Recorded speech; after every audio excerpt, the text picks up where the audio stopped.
Hello, everybody. Welcome back. Hello, Michael. Welcome to you this week. Um, Hello to you, Jackie. Hello to all our listeners. Greetings to everyone. Look forward to getting stuck in today's podcast, Jackie. Me too. I can't believe the progress we've made over the past 12 months. Yeah, It's been yeah. quite some journey. So before we begin, I thought I would just say a little personal, heartfelt hello to everybody. Clearly, those of you that are going through the series will have heard my news about the breast cancer a few episodes ago. There's been beautiful messages of love and support coming either through Dad or on social media or whichever ways you communicate. So I just wanted to thank you for all of that. Um, Dad and I were just sort of speaking beforehand, and we were talking about how this like philosophical truth is so enormously helpful in these, really trying times. And undoubtedly it is. But I was just sort of sharing and saying it's the embodiment of the truth that is making the most difference. Like mostly I've been holding up pretty well. I was sharing with Dad saying, a few days ago I had a bit of a low patch and, just really worrying, am I going to make it through this? Like, what if I die? um, I don't think I perhaps experienced that as deeply and traumatically as the average person without some of this knowledge. But, of course it touches and it does make you a bit sad and reflective, and it makes me philosophical and ponder like, at 51 years old, I've had an amazing life and got a beautiful husband and three gorgeous children that are now adults. And, you start to wonder, like, when is enough life? Like, what if this isn't great? What if I die in the near future? Not that anyone's suggested to me that's what's going to happen. It's all still in the exploratory and the testing phase. But, it really brings up big life issues like, well, what if I don't make it? What if I die? What then? And of course, at times there's a bit of panic and worry. And then at times you just remember, well, if I understand and know about karma and reincarnation and rebirth, how do I apply that to stop myself worrying and to stop myself experiencing the pain and the uncertainty that I'm feeling? So for me, that's where the magic in all of this lies. Like, I already feel so fortunate in that I understand this really, really well, and I believe it deep in my bones. But there's something that happens when you're actually faced with the fact that you might die.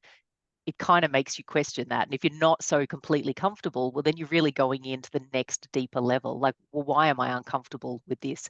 Well, clearly it's because I'm not a self-realized human being and I'm a human mortal, and I've still got some way to integrate it. But for me, the way I'm using these teachings is how do I integrate this more deeply? So I'm less frightened, less fearful, more just kind of as calmly as I can going through the process of, approaching surgery and looking at what my path of recovery is going to look like. So I share this one kind of by, way of an update with you all, but also just to encourage you that, if some of you have faced or are facing or might face in the future your own health challenge or your own, or maybe it's just even old age, and you know that your time is coming soon at the end of life. Like, I think these are all the practicality of applying this knowledge and really investigating how we apply it to ourselves is really important. So I just kind of give a little bit of airtime to this in case it helps anybody else.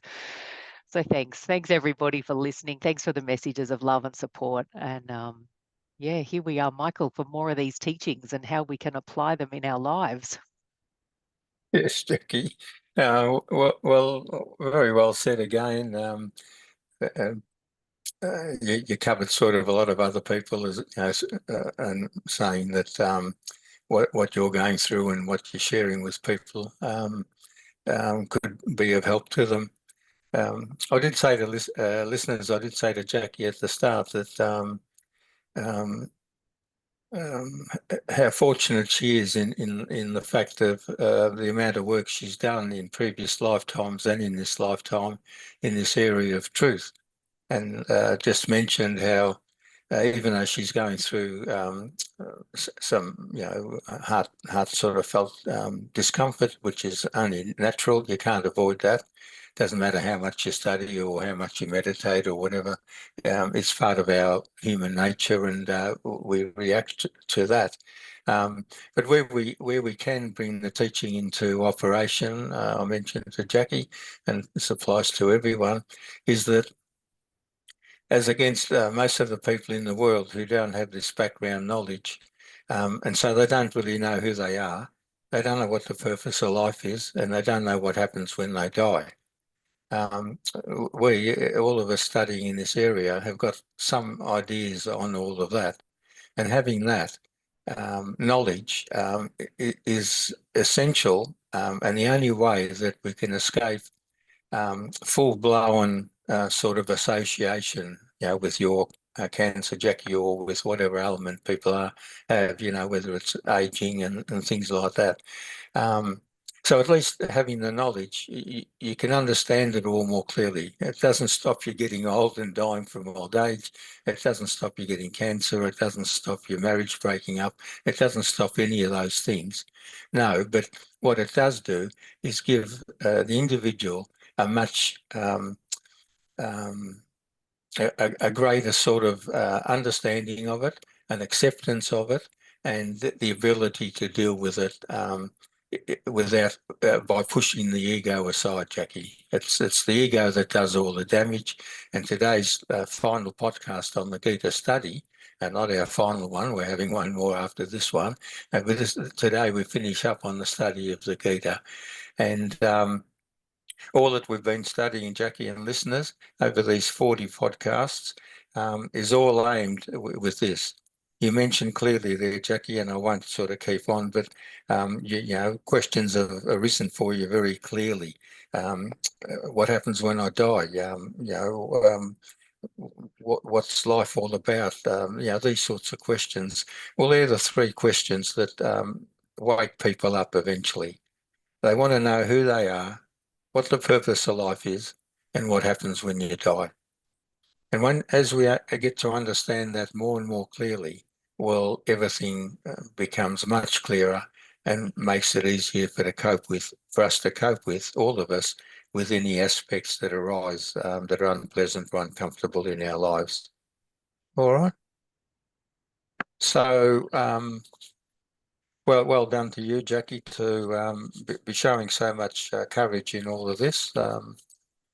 You might think it's not courageous. I was about to say, I don't feel like I'm being courageous. I just feel like I'm stepping through the path, along the path with the obstacles that are put in front of me. Doesn't feel courageous at all. I'm just approaching it moment by moment. You know how we have moments on words like striving and that. If you don't like courage, well, the way you're dealing with this, I call that courage. You call it dealing with it. We can call it whatever we like. But it's part of this whole teaching is of Krishna, why it's set on a battlefield. And I heard you say in one podcast, you don't sort of feel you're fighting a battle, and that's fine. But the reason that all the teaching said on the battlefield is because it's to prepare us, all as individuals, that life is, whether we want to call it a battle or not, is a battle of some sort or other from the time we're born till the time we die. And the teachings of Krishna in the Bhagavad Gita are aimed to help us deal with these situations, if you don't want to call them battles. All right. So we just use slightly different words, but I assure you that when I say any of those, they mean exactly what you're saying. We just sort of use slightly different words, and that's quite all right. So, so Jackie and listeners, we begin today's 39th podcast, being part 4, to conclude chapter 18 of the Bhagavad Gita, the beautiful teachings of Lord Krishna to his disciple and friend Arjuna, which of course is us. So we're going to have one more podcast after this one, which will be a conclusion podcast, like we started off with an introductory podcast. But this podcast today will actually finish off Krishna's teachings to Arjuna. So in that sense, this podcast finishes and concludes our study of the Gita over 40 sessions. So the remaining 3 topics covered in this podcast, Jackie and listeners, are specifically directed at active spiritual seekers like us who are wishing to continue improving our spiritual lives to eventual union with Brahman, God. So we've mentioned frequently over the sessions, Jackie, that this teaching has got 2 positive components to it. One, it just week by week gives us new knowledge, and if we apply it, helps improve the quality of our life, make us happier, less stressful, and so on. and eventually that'll continue, and in the end we'll reach ultimate union with the Lord, or self-realization or enlightenment. So those who just want to look short term, that's terrific. Just keep doing what you're doing. You're finding that it's improving the quality of your life, and that's beautiful. For the more advanced ones, you'll realize that that's just still only a stepping stone, although it's a profound one.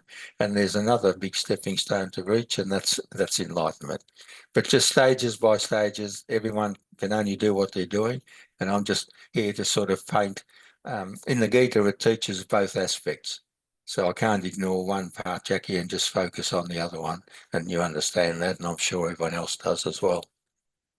All right, so the first topic deals with fighting egoism to reach Brahman. Yeah, listen, everyone, fighting egoism. That's our biggest opponent in this battle. Yeah, ego, our own individual ego that is continually trying to hijack us, derail us, put us off guard, have us live untruthful lives that we think is okay at some stage, but we find out isn't. So Krishna steps in and he says, well, if you want to live better lives, happier lives, be better individuals, the whole world, and eventually reach me, well, you've got to put aside ego. Yeah, that's the big hidden enemy in it all. So Krishna tells Arjuna that if you stay caught in your egoism and do not heed my words, you are lost and you will perish. Refusing to fight will be in vain, because your very nature, your three gunas, will eventually drive you to it. People might just say, well, I'm not going to do anything. Well, you can't. Your nature will force you to do something. So better to do something that's truthful rather than some things that aren't truthful. So he says, for the law of karma is more powerful than your ego. Do not yield to this egoism and disgrace yourself. Follow your inner truth. If not, you will continue to revolve as if mounted on a wheel. This is the reference to the cycles of wheels of birth and death. Continuously whirling around through the illusion of Maya. I have revealed to you the truth. Reflect upon this daringly and fully, Arjuna. Inquire deeply into my teachings, and then act as you choose. But he goes on a very positive note here, listeners. He says, but remember, you are my beloved, my dear friend, and I want only the best for you. Not scolding, not anything. He just wants the best for his friend, just like we all do for our husbands or wives or parents or children or anyone in the world. So he says, dedicate yourself to me, worship me, sacrifice all for me, bow before me only, revere me always, and thou shalt assuredly become one with me. And he's repeated this message a number of times, hasn't he, Jackie, during the course of the teachings. So he's saying, take your focus away, folk, from your egoic small self, which only keeps causing you harm and suffering, and put the attention onto your higher self. Because remember, we're dual nature. We're both mortal and we're both immortal. So we need, all the teaching is telling us to focus more and more on our divine nature, our higher, what we call simply our higher self, and less attention on the small self, which is run by the ego. And in the end, what we do to become a realized being is we use our higher self to guide all our actions, all our thoughts, all our speech, and all our mental and emotional aspects of us.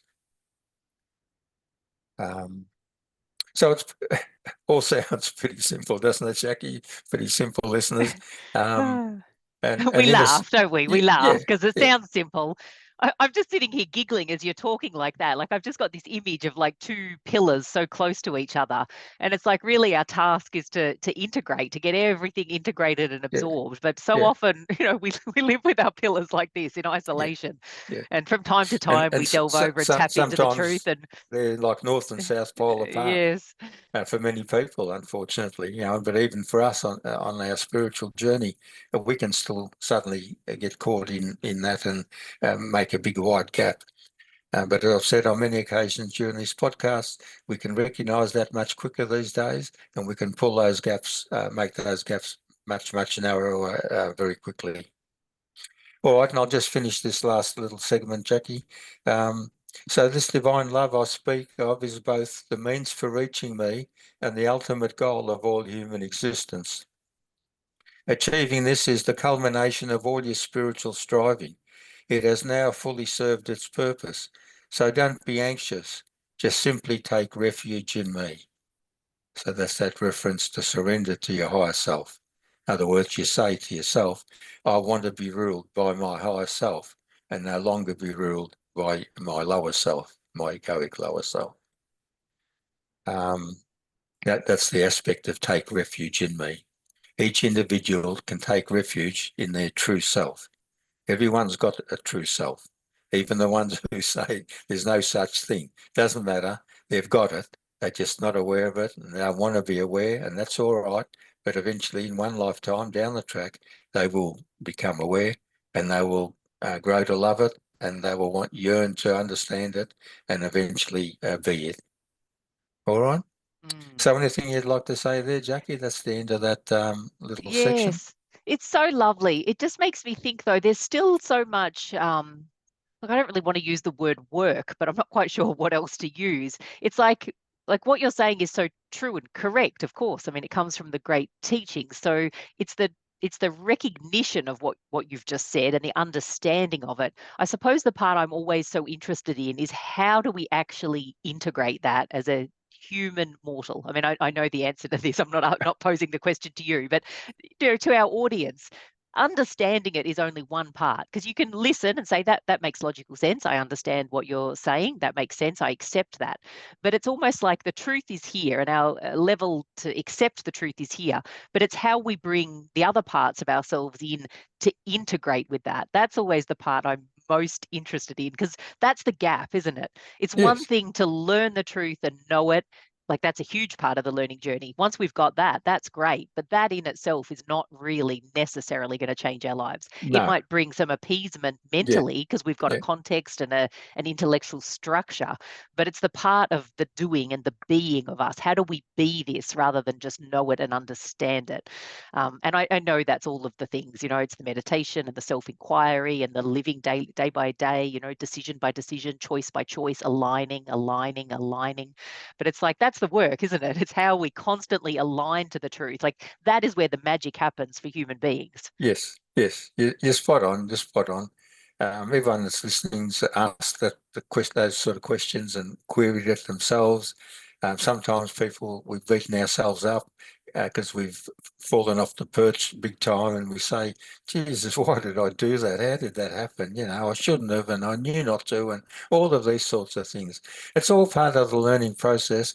I've mentioned many times, Jackie, it's a long process. It takes many lifetimes, but will come one lifetime when that gap disappears and there's that union. So that'll be the person's final lifetime. But in the meantime, all we can do is, like you're saying, keep drawing the gap closer and closer and closer. And the answer is, there's only the one answer, and that's constant practice. Constantly being vigilant of where the ego is creeping in and derailing you and pulling you apart, and you being strong enough to say, nick off, ego. I want to rule it through I want to run my life through my higher self. It takes discipline. It takes a lot of knowledge. It takes a lot of practice, a lot of perseverance. But they're qualities that that everyone possesses, and we just need to learn to use them more and harness them more, and and be vigilant. Just always be knowing. Don't take anything for granted. Always recognize that something's around the corner, like ego's waiting to smack you around the ears with a big lump of wood. So, I've mentioned also, Jackie, a few times that the teachings, like in the sense of, when there's a discovery or something, inspirations like 10%, and then there's 90% perspiration, bringing it all together and developing it. Well, this journey, spiritual journey, is exactly the same. These podcasts are the simplest part of it. Yeah? We just sit here, we look at each other, we nod and we smile, we have a few funnies here and there, and we listen to the great master and say, oh, yes, that's beautiful. That's the 10% that we need. You can't do the other 90% if you haven't got that. But it's a total misapprehension or misunderstanding to think that all you need to do is study. That's not going to get you very far at all.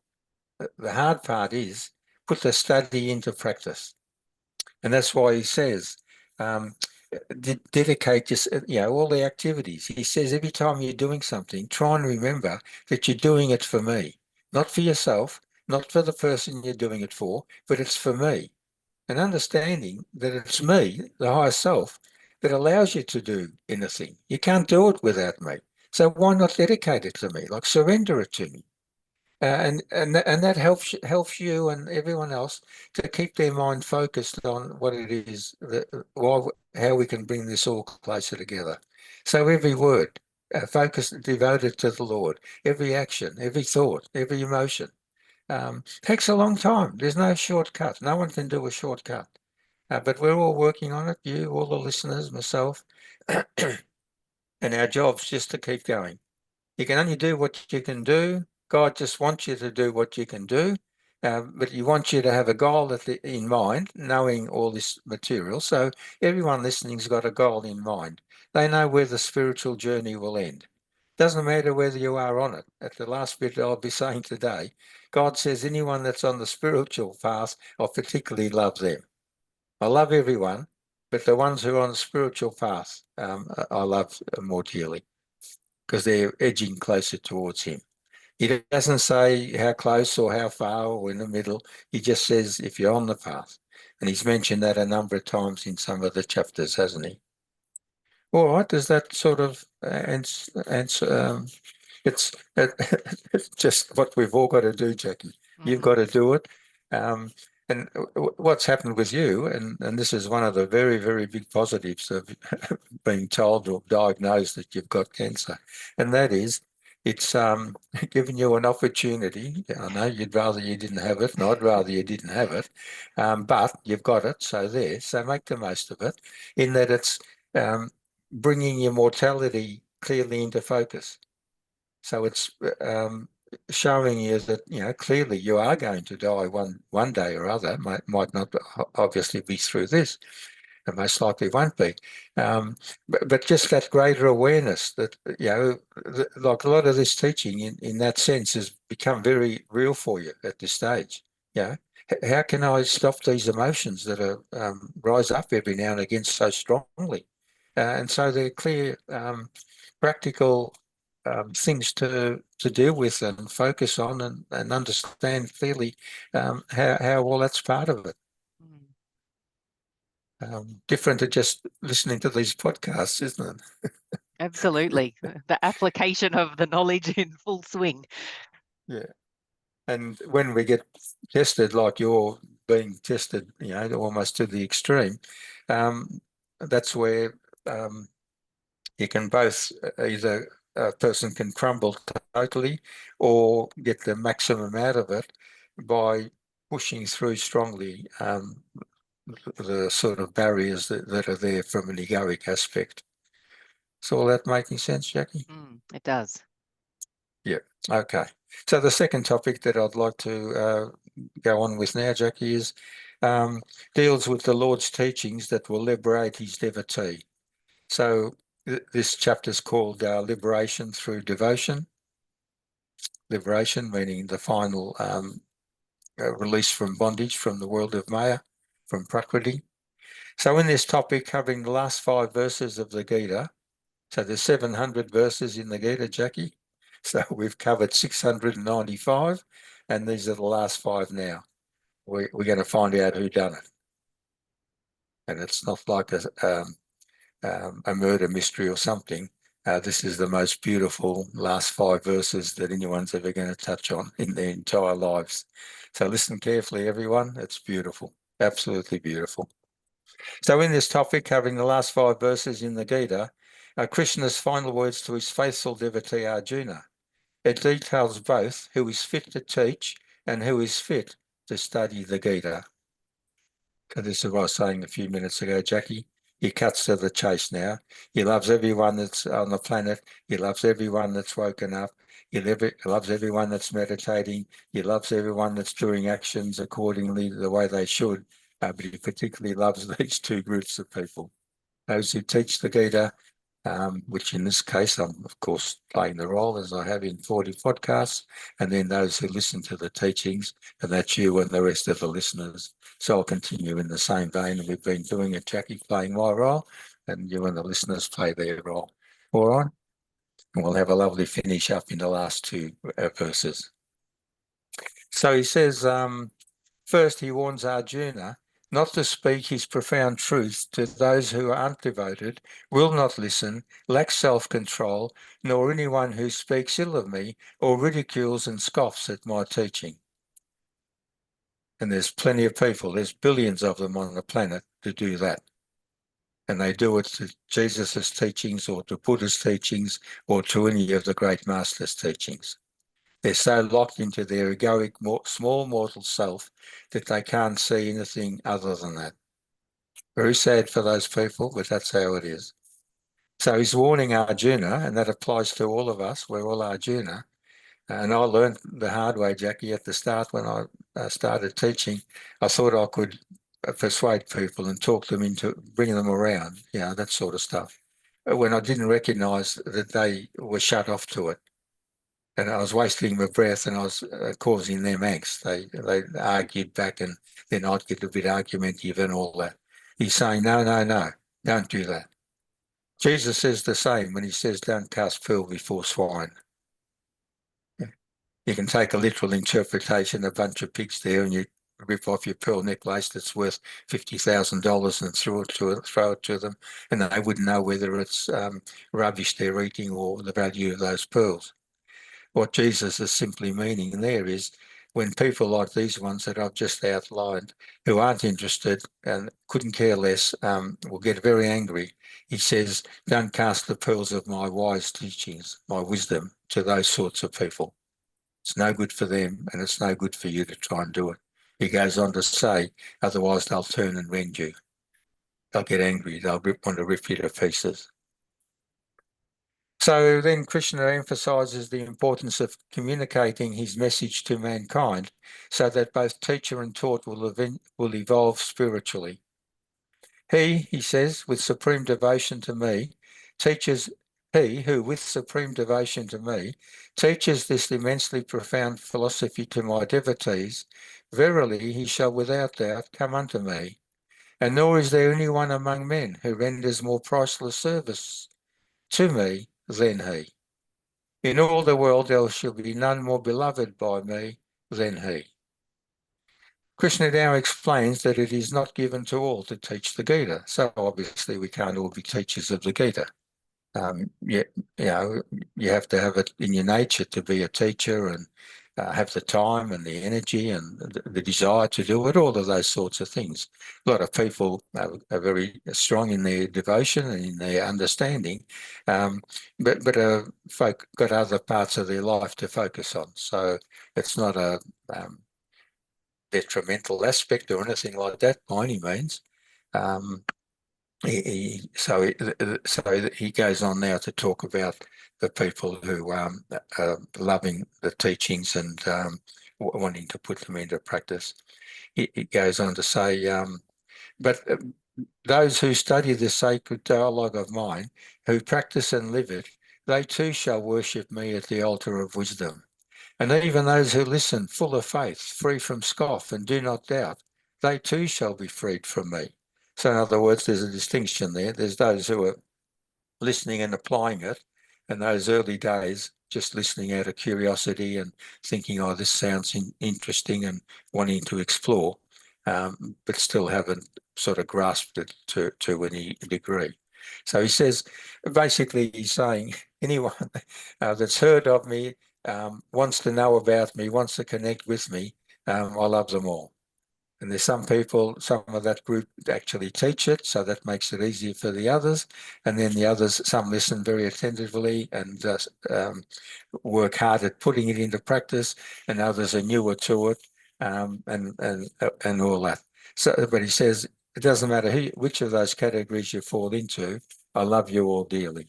So it's very heartening, isn't it, Jackie? It's like we're all getting a lovely pat and a hug from Lord Krishna himself.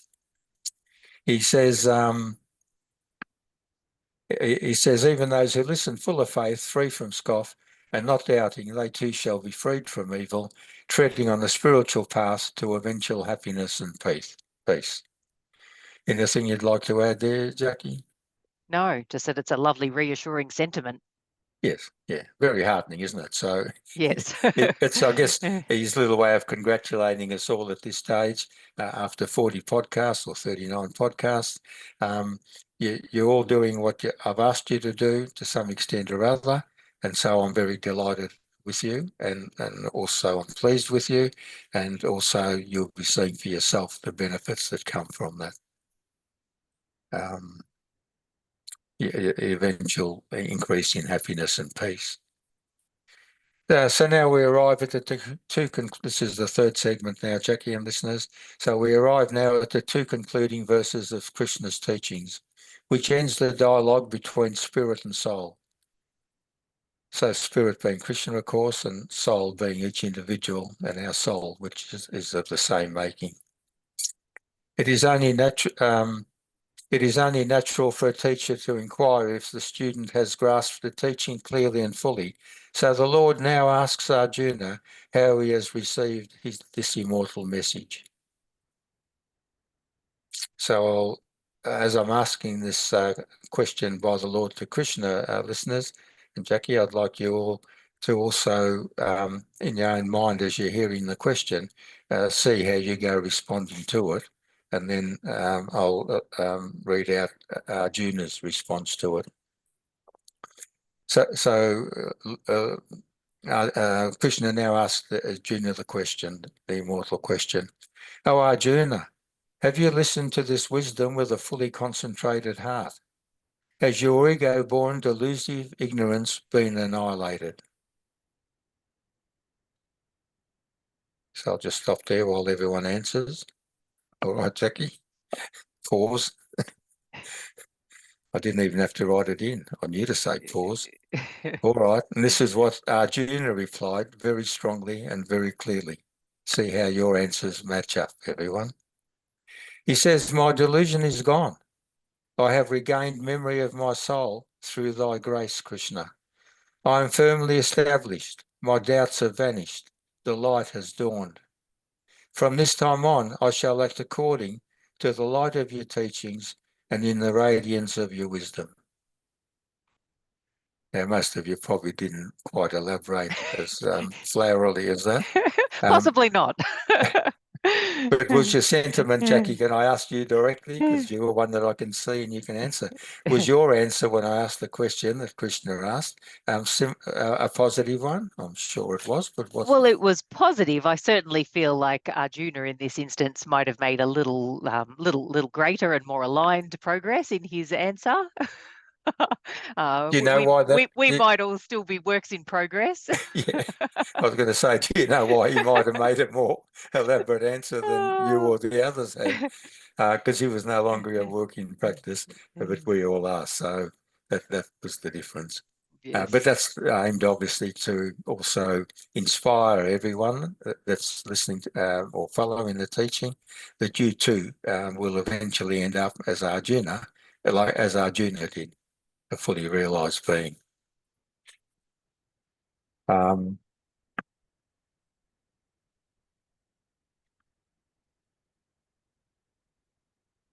So when an ardent disciple is taught by a worthy master, true enlightenment is bound to ensure from it. And that was the question and the answer that followed there. And then the last little segment, or before I get to the last little segment, so Arjuna now realizes clearly, having learned from Krishna's teachings, that he has finally regained memory of his divine nature. He has awakened from the dream in which he played the part of a human ego. That's a beautiful line, Jackie, our listeners.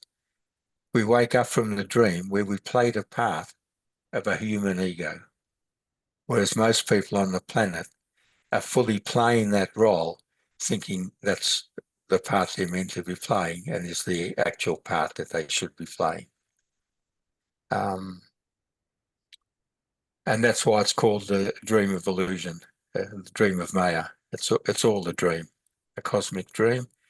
While we're asleep and not wake up to this knowledge, we partake in that dream fully and believe it fully. It's only when the being starts to stir and wakes up eventually, accesses the truth, starts putting into practice, then they start seeing what it's like not to be dreaming, not to be asleep, to be fully awake, fully alert, and fully operating from your consciousness. So having surrendered himself to that great being, he has made himself the inheritor of divinity and now stands ready to live according to the advice he has received from the gracious Lord. So these are beautiful, inspiring words for us all, Jackie and listeners. We haven't completed the task, and I will assume most haven't. It should be very inspirational words, stir the heart enormously, give great strength to keep going with where we're going on our spiritual journey, and put every ounce of effort we can, and try and remember more and more to focus on that daily in our lives. And then to finish off, there's another half dozen verses in the Gita, but they're nothing to do with Krishna's teaching. It reverts back to a person mentioned earlier in the teaching called Sanjaya, and he was the narrator narrating to the blind king, the king of the representing ignorance, the blindness of ignorance, and representing the Kurava clan. His son's in there fighting Arjuna. So it's this battle between the egoic ignorance and the battle between the enlightened beings. And so Sanjaya, through his mystic vision, has been narrating this dialogue to the blind king Dhritarashtra in the palace. They're both in the palace, but Sanjaya's got extraterrestrial vision, like I sometimes say I've got, Jackie, and he can hear and see what's taking place, and he's recounting it sitting next to the blind king and passing on the bad news to him that his army is getting thrashed, and but he's delighted in that's happening. And listen to his description of, because he's been listening to the dialogue, same as we all have, and he's inspired and got a lot out of it as well. So he says he now finds himself likewise in an ecstatic state through what he has just learned. So he's listening to Krishna, passing it on to the blind king, but in the process he's learning, exactly like we're all doing in these podcasts. O King, he says, having heard this rare, wonderful and soul-stirring discourse from the lips of the Master to the great souled Arjuna, I lose myself in joy. My hair stands on end, and I am filled with amazement and happiness. I now understand that, and there's 3 points. I understand that wherever there's the Lord Sri Krishna, the teacher, and wherever is the Prince of Wisdom, the truth, and wherever is the great archer Arjuna, the student, I am more than convinced that good fortune, victory, happiness, and righteousness will follow in the battle of life, a life in tune with the cosmic plan. And thus ends the message of the great Master Krishna in the teachings of the Bhagavad Gita. And before I pass over to you, Jackie, for any final comments, I'm done. This is a beautiful finish to all my involvement in this. I love Krishna. I love his teachings. I love teaching it. This is my 4th occasion, Jackie. Different to the other 3, which I'll refer to in the next podcast when I do a few thank yous and so on. But listeners, I'd like you for your exercise for this week, focus on those 3 aspects. Recognise where there's a teacher or teachers, whoever's been involved in a spiritual journey throughout this lifetime, whether it's 1 or 2 or 3, it doesn't matter. In a sense, acknowledge them. I think you would if you've been listening.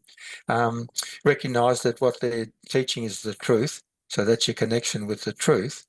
And recognise that you're the great archer, Arjuna. So this is why we've all played our role in this teachings. All right, Jackie. So I'm finished with that, folks, as well. Whatever last words you want to share, Jackie, or mention, or finish up on, that's up to you. Mm. It's beautiful. It is powerful. I'm just struck in this moment by this notion of transmission as well, that there's like exposing ourselves to study and learning, whether that's by reading or listening to people or, all the various ways that we learn. But there's something about being in close proximity to people of great wisdom. It's almost like, energetically or via a transmission of their state into you, if you're in that nearby kind of sphere, that you can absorb some of this state.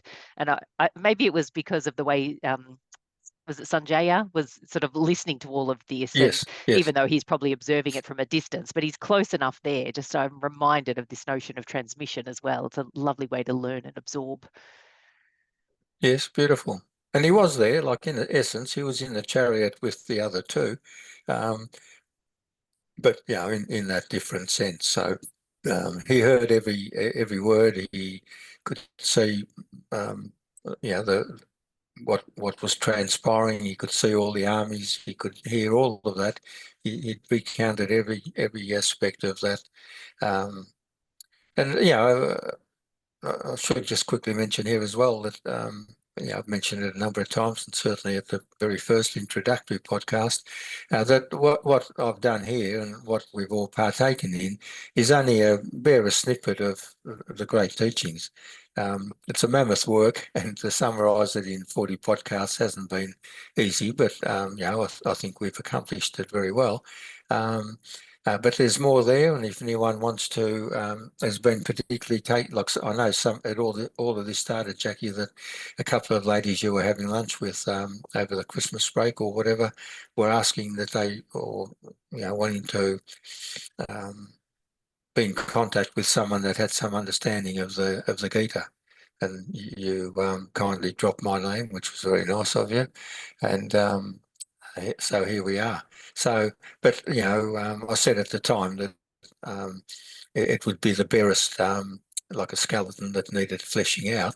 But I'm pretty certain, or I'm very certain that the way it's gone, I think I've covered the essence of Krishna's teachings, and with your questions and input and whatever, we've sort of rounded it off nicely. So. Yeah, it's been a great achievement, I feel. I feel too.